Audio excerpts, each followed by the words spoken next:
new starter decks coming out, Precons, 40k. Should you buy them? I don't know.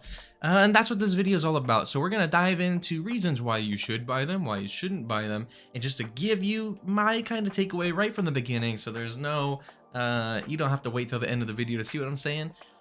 Probably shouldn't buy one. That's all I'm going to say. With that being said, let's hop into reasons why you should buy them, because I think there are some valid points for buying them, but most people don't, abide by these rules.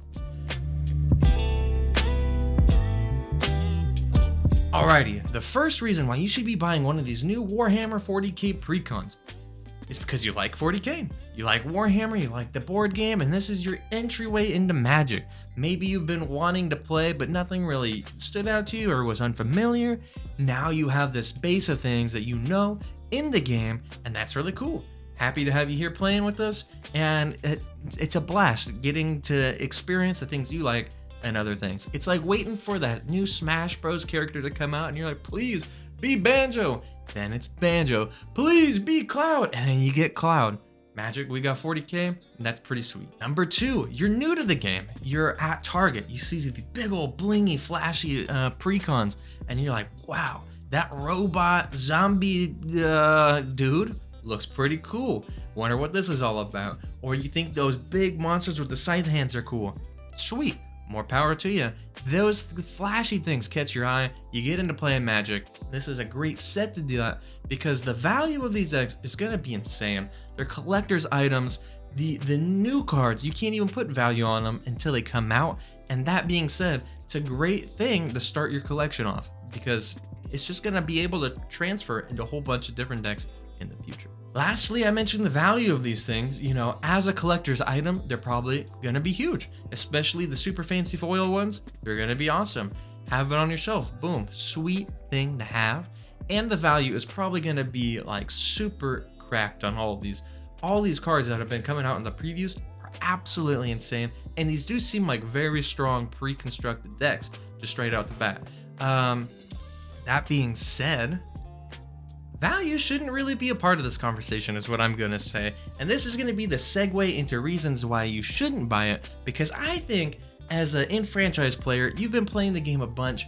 What is the real reasons for buying these commander decks? Because I'm gonna go over a couple situations that we've all experienced.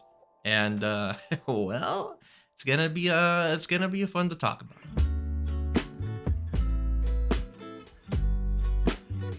So, how many of you have had this happen? You buy a new Precon, you're super amped to play it, you're playing it with your friends, maybe they got some of the other ones, you're having a great time. Week 2 goes by, you're over it. The deck's boring to you, you've taken it apart already, salvaged the cards from it that you wanted, or heck, maybe a new one came out already and you're on to the next great thing.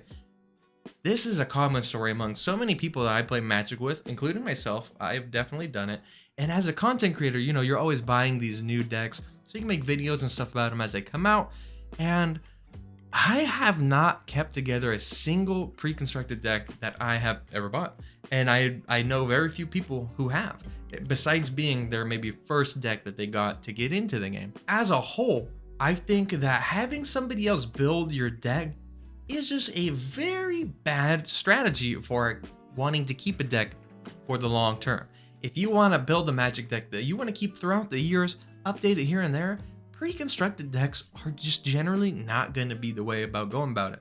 You should instead be building decks. Maybe you're inspired from a Precon, you see a really cool card, well, what would I want to use this in?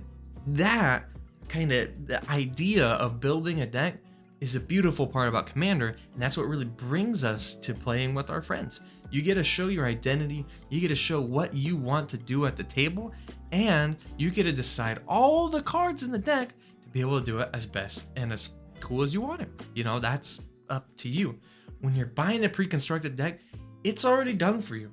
Yeah, you can upgrade it, yeah, you can change it here and there, but at the end of the day, it's not your deck, it's somebody else's deck that has been gifted to you essentially. So in my mind, to avoid breaking down these decks, you should be instead being inspired from them to build new decks versus buying these decks and upgrading. Speaking about upgrading Precons, How many of us have bought a Precon, slapped 10, 20, 100, maybe $1,000 into it, and like you can crack these decks. You can make them over the top powerful. You can optimize them perfect. That is not building a deck, that is solving a puzzle. The deck has been built, the theme is there, you're just adding to it. And you know, sure, that can be fun for some people, but I think more often than not, having your own idea is a lot more fun in the long run, and it's gonna make a deck that you want to keep on playing, keep on developing over time. When you've solved a puzzle, you move on to the next one. You don't break it down and redo it, you know, that doesn't happen often. So that's why I'm saying with this kind of, the metaphor is that once the deck is solved, you're gonna be wanting something else. But if you're always constantly thinking about how to progress your idea, it's never gonna get solved. You're gonna always have fun playing it, and that is a reason, yet again, why you should not be purchasing one of these decks. At the end of the day, when we're playing EDH with all your friends, getting together, having a good time, you wanna be having fun, you wanna be enjoying the time with everybody else, and you know, it is a display of what you can create, what you think of, and how you build a deck. Sure, it can be fun playing 4 pre-constructed decks against each other unchanged. That's just like a good time, but like it gets boring pretty quick. And that is why most people build their own decks. You're not just playing against a whole bunch of pre-constructed decks. You have your own ideas circulating, and everybody has their own way of playing Magic. And that is the beauty of it. Pre-constructed decks kind of take away all the creativity and all the ideas and the identity that is you from the game, and it's somebody else, you know? And that is, you know, that at the end of the day defeats the purpose of playing Magic for me. I want to be expressive of myself, my creativity with my friends, having a good time. And value of cards in a pre-constructed deck, oh, well, it would cost $100 to buy it outside of the deck, but it only costs $40 to buy the deck, doesn't apply to me. You want to be having fun. It's not about money. No one that I know resells their Precons. You're not taking out the singles and selling them unless you're like a business or something. So you might as well take that $50, invest it in a deck that you want to play, and maybe you're inspired by these decks, and maybe you're buying cards from them to further your ideas.